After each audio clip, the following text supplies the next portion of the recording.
আসসালামু আলাইকুম। আজকে সৌদি আরবের গাওয়া শাই রেসিপিটা শেয়ার করব। যারা সৌদি আরবে নতুন তাদের জন্য এই ভিডিওটা অনেক উপকারে আসবে।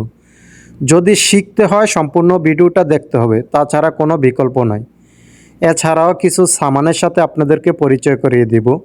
তাহলে সম্পূর্ণ ভিডিওটা দেখতে থাকুন। আমি একে একে সামানের সাথে আপনাদেরকে পরিচয় করে দিচ্ছি।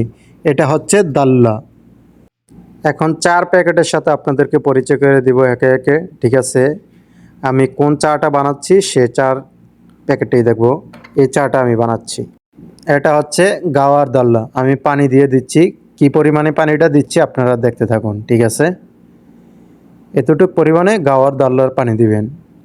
এটা হচ্ছে ৪ কেকনি, এটাকে বলা হয় গড়ি, ঠিক আছে? আরবিতে গড়ি বলা হয় ৪ কেকনিকে। ৪ পানিটা যখন বলক চলে আসবে তখন ১ কাপ পরিমাণে চিনি দিয়ে দিবেন, ঠিক আছে?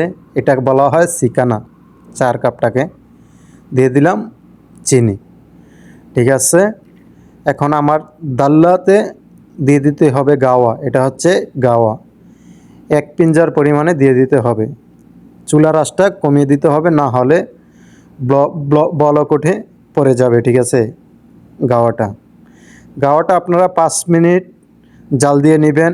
একটু কড়া করে খেতে চাইলে ১০ মিনিট, এর চেয়ে কড়া করে খেতে চাইলে ১৫ মিনিট গাওয়াটা জাল দিয়ে নেবেন। এটা হচ্ছে দাল্লা।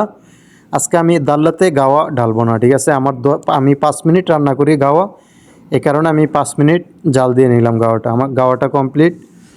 দেখেন এখন আমি গাওয়াটা,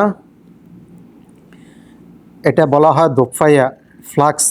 ফ্লাক্সকে বলা হয় দোফাইয়া, ঠিক আছে? আমি দোফাইয়ার মধ্যে আমার গাওয়াটা ঢেলে নিলাম। যে গাওয়ার দানাটা আছে এটা ফালাই দিবেন, ঠিক আছে? এখন আমি দোফায়ার মুখাটা লাগাই দিলাম। এরপর আমি চাটাও আমার ৫-১০ মিনিট আমি জাল দিয়েছি চাটা। দেওয়ার পরে আমি চাটা রেডি করে নিলাম, ঠিক আছে?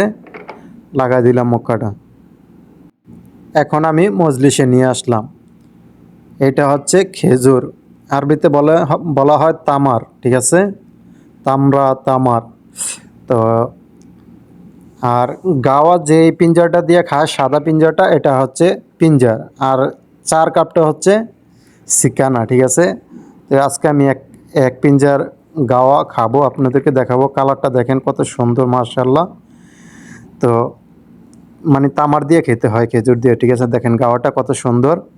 যদি আমার ভিডিওটা ভালো লেগে থাকে প্রবাসী রান্নাঘর পেজটাকে সবাই ফলো করে দিবেন। আমার ইউটিউব চ্যানেল মরিচ বাটা চ্যানেলটা সবাই সাবস্ক্রাইব করে পরে বেল আইকনটি বাজিয়ে দিবেন। নতুন নতুন ভিডিও আপনারা পেয়ে যাবেন, ঠিক আছে? তাহলে এ পর্যন্ত ভালো থাকবেন। Take care. আল্লাহ হাফেজ। সকলের সুস্বাস্থ্য কামনা করছি। আশা করি বুঝতে পারছেন।